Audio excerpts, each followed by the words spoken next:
नमस्ते भाई। बिहार एसएससी अपना नोटिफिकेशन आउट कर चुका है, वो भी मात्र 100 रुपया में। बिहार एसएससी के बारे में पूरी इंफॉर्मेशन इस वीडियो में देखेंगे। क्या क्या देखने वाले हैं ओवरव्यू दे देता हूँ। नोटिफिकेशन के बारे में देखेंगे, फी के बारे में देखेंगे, देन एलिजिबिलिटी क्या होने वाली है, एज मिनिमम और मैक्सिमम क्या होने वाली है, एज रिलैक्सेशन क्या मिलने वाला है, डॉक्यूमेंट कौन कौन से लगने वाले हैं, देन हम देखेंगे सिलेबस क्या रहने वाला है बिहार एसएससी सीजीएल का, देन एग्जाम पैटर्न क्या होने वाला है, कौन से सब्जेक्ट से कितना क्वेश्चन पूछे जाएंगे, अंत में आप सिलेक्शन तक पहुंचेंगे। तो ये सारा प्रोसेस हम बारी बारी से देखेंगे, तो वीडियो को अंत तक जरूर देखिए। और अंत में अपनी जो भी क्वेश्चन बचेंगी आपके मन में आ रहा हो, कमेंट सेक्शन खुला है, आप हमसे पूछ सकते हैं। हम सभी कमेंट को खुद पढ़ के आंसर देने की कोशिश करते हैं। तो चलिए वीडियो शुरू करते हैं बिना देर किए हुए। सबसे पहले नोटिफिकेशन के बारे में जानेंगे। तो ये 1481 पोस्ट के लिए पूरा वैकेंसी दिया गया है सीजीएल 4। बात करें नोटिफिकेशन कब दी गई थी, तो 4 अगस्त 2025 को नोटिफिकेशन दी गई थी सबसे पहले। देन अप्लाई होना था 18 अगस्त से, लेकिन उस समय 540 रुपया एप्लीकेशन फी था। उसी को रिड्यूस करने के लिए, संशोधन करने के लिए उस डेट को स्थगित कर दिया गया। आपका नया एप्लीकेशन स्टार्ट डेट 25 अगस्त से यानी कल से ही शुरू हो गए हैं। तो आप एप्लीकेशन डाल सकते हैं, फॉर्म फिल कर सकते हैं, फॉर्म भर सकते हैं।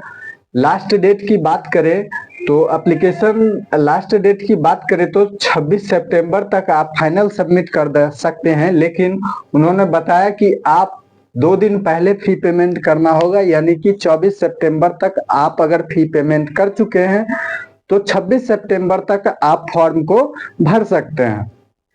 अब बात करते हैं एलिजिबिलिटी की, कौन कौन फॉर्म भर सकता है। ठीक है, तो सबसे पहले बात करते हैं जो भी बैचलर डिग्री, जो भी कोई बैचलर डिग्री यानी कि बीए, बीएससी या फिर कॉमर्स, किसी भी स्ट्रीम से आप बीएससी किए हुए ग्रेजुएट पर्सन हैं, तो आप बिहार एसएससी सीजीएल 4 के लिए एलिजिबल हैं। उसमें कुछ पोस्ट के लिए अलग है, जैसे कि जेएसए के लिए और ऑडिटर के लिए। आप अगर मैथ है, इकोनॉमिक्स से हैं या स्टैटिस्टिक्स से हैं या कॉमर्स से हैं, तो आप जो है सो जेएसए और ऑडिटर पोस्ट के लिए एलिजिबल हैं। बात करें डाटा एंट्री ऑपरेटर में भी, आप अगर ग्रेजुएशन में ग्रेजुएशन यानी कि बीसीए से किए हुए हैं या फिर बीटेक कंप्यूटर साइंस से किए हुए हैं, तो आप जो है सो डाटा एंट्री ऑपरेटर डीईओ के लिए एलिजिबल हैं। बात करें एज लिमिट की, तो आपका एज काउंट किया जाएगा 1/8/2025 यानी 1 अगस्त 2025 से एज काउंट किया जाएगा।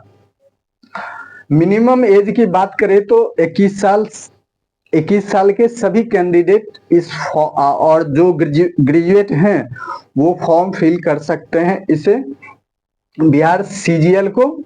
मैक्सिमम एज की बात करें तो 37 साल है।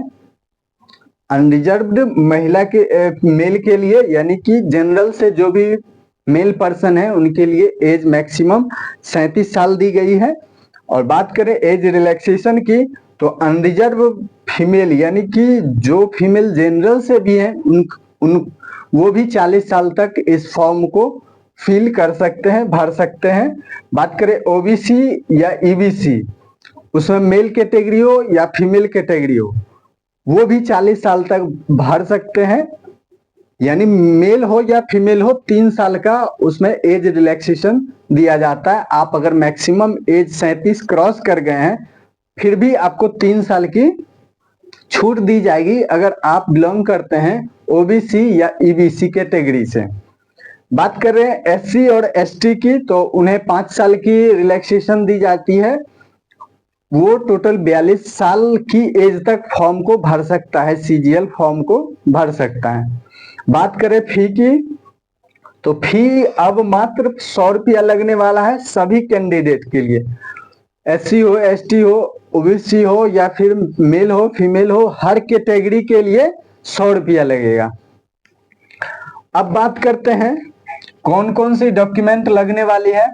सबसे पहले आपको जो है सो ग्रेजुएशन का तो चाहिए ही चाहिए, मैट्रिक का, इंटर का, ग्रेजुएशन, तीनों का तीनों सर्टिफिकेट का डिटेल्स फॉर्म फिल करते समय लगेगा, तो ये आपको ध्यान रखना है कि उस डॉक्यूमेंट को निकाल लें।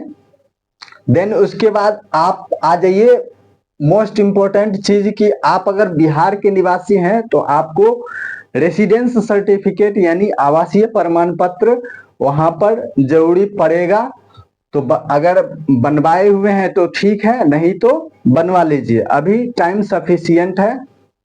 आपका 26 सितंबर तक डेट है, तो आप अभी इजिली बनवा सकते हैं। रेसिडेंस सर्टिफिकेट मैंडेटरी है अगर आप बिहार के निवासी हैं तो। बात करें BC, SC, ST और EBC, उसमें NCL कैटेगरी या क्या क्या लगता है, तो BC या OBC उसके लिए NCL सर्टिफिकेट लगेंगे। और बात करें SC ST के लिए कास्ट सर्टिफिकेट लगेंगे। बात करें EWS की, तो EWS सर्टिफिकेट नंबर उनको लगने वाले हैं। देन आपको फोटो लगेंगे, सिग्नेचर लगेंगे, हिंदी और इंग्लिश दोनों सिग्नेचर की बात होगी।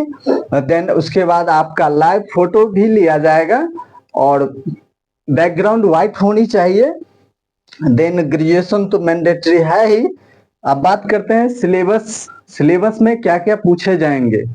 तो भाई सिलेबस में मोस्टली 3-4 सब्जेक्ट हैं, मैथ है, रीजनिंग है, साइंस है। साइंस में फिजिक्स, केमिस्ट्री, बायोलॉजी, और जीके की बात करें polity, history, geography and economics.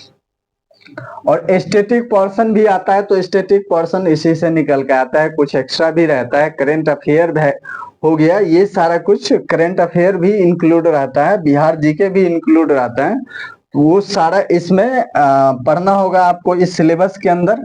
बाकी डिटेल्स सिलेबस चाहिए तो कमेंट सेक्शन में करेंगे हम डिटेल्स सिलेबस को दसब्जेक्ट वाइज डिटेल में कवर करके हम अगले वीडियो में कवर करेंगे। तो एग्जाम पैटर्न की बात करें तो 2 फेज में एग्जाम होगा और 1 DV, यानी टोटल 3 फेज में 3 प्रोसेस से आपको गुजरना पड़ेगा।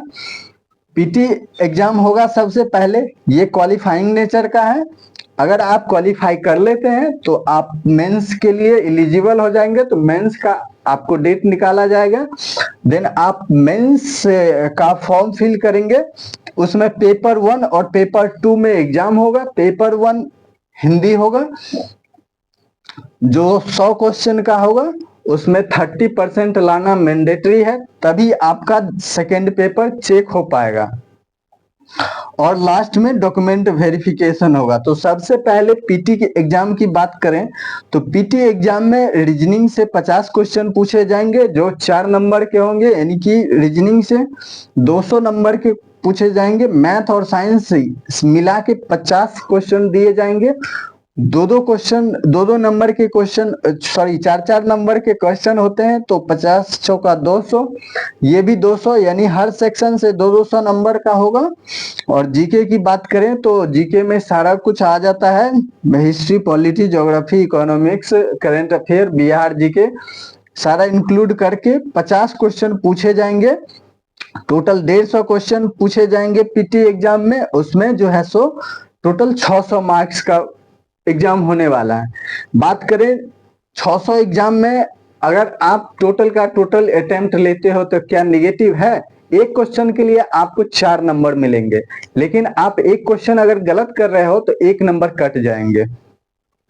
उसके बाद बात करें मेंस की, तो बात कर ही चुके हैं। पेपर 1 में हिंदी होने वाला है 100 क्वेश्चन का, जो 4 नंबर का होगा, यानी 400 नंबर का होगा। उसमें 120 नंबर लाना मैंडेटरी है, 30%। उसके बाद ही आपका पेपर सेकंड चेक होगा। पेपर सेकंड में क्या पूछा जाएगा? सेम एज यही पूछा जाएगा, रीजनिंग, मैथ, जीके, टोटल का टोटल सेम पूछा जाएगा। तो इसलिए बढ़िया से मेहनत कीजिए, अभी से ही लग जाइए। मोस्ट प्रोबेबली आपका एग्जाम 2026 में आफ्टर होली होने की संभावना है। तो आप पूरी तरह से अभी तैयारी में लग जाइए। हम आपके लिए क्या कर सकते हैं, तो हम ये रीजनिंग सेक्शन को कवर करेंगे, साथ में आपको जीके में टिपिकल पॉइंट और मोस्ट इंपोर्टेंट पॉइंट का शॉर्ट्स वीडियो या फिर 2 minute 4 minute 5 minute maximum 10 minute का वीडियो होगा, वो हम समय समय पर प्रोवाइड करते रहेंगे। उसको देखें निश्चित रूप से, और आप मेरे चैनल को सब्सक्राइब कर लें। इस बिहार एसएससी के रिगार्डिंग जितना हमसे बन पाएगा उतना हम आपके लिए करेंगे। आपको करना क्या है कि चैनल को सब्सक्राइब कर लेना है, वीडियो को लाइक कर देना है और शेयर कर देना है अपने दोस्तों के साथ। तो इस वीडियो में इतना ही, मिलेंगे अगली नई सेशन में। और हाँ, रीजनिंग की बात करें तो रीजनिंग हम कैसे पढ़ने वाले हैं भाई, ये भी एक बार देख लेते हैं। रीजनिंग को हम ऐसे पढ़ने वाले हैं, सबसे पहले हम थ्योरी का क्लास करेंगे। इसी व्हाइट बोर्ड पे हम थ्योरी का क्लास करेंगे बारी बारी से, क्योंकि भाई हमारे पास वो रिसोर्सेस नहीं है कि हम वो डिजिटल बोर्ड वगैरह पे करें, ठीक है ना। तो हम इसी व्हाइट बोर्ड पर पहले थ्योरी का लेंगे, देन आपको जो है सो थ्योरी के बाद जो है सो प्रैक्टिस करवाएंगे। और बात करें तो हम प्रीवियस ईयर क्वेश्चन सेपरेट अभी से ही प्रैक्टिस करवाना शुरू कर देंगे। थ्योरी और प्रीवियस ईयर दोनों साथ चलेंगे, बट ये जो है ना, थ्योरी के बाद जैसे एक चैप्टर हुआ उसके बाद एक चैप्टर का क्वेश्चन करेंगे, एक चैप्टर हो गया एक चैप्टर का क्वेश्चन करेंगे, और ये प्रीवियस ईयर तो चलता ही रहेगा। तो प्रीवियस ईयर से जुड़ना ना भूलेंगे। और इसमें तो अगर आप बेसिक से पढ़ना चाहते हैं तो यहाँ आप आइए। तो दैट्स ऑल, इस वीडियो में इतना ही, धन्यवाद। मिलते हैं अगले सेशन में। अगले सेशन के लिए आप चैनल को सब्सक्राइब कर लें, वीडियो को लाइक शेयर कर दें। धन्यवाद।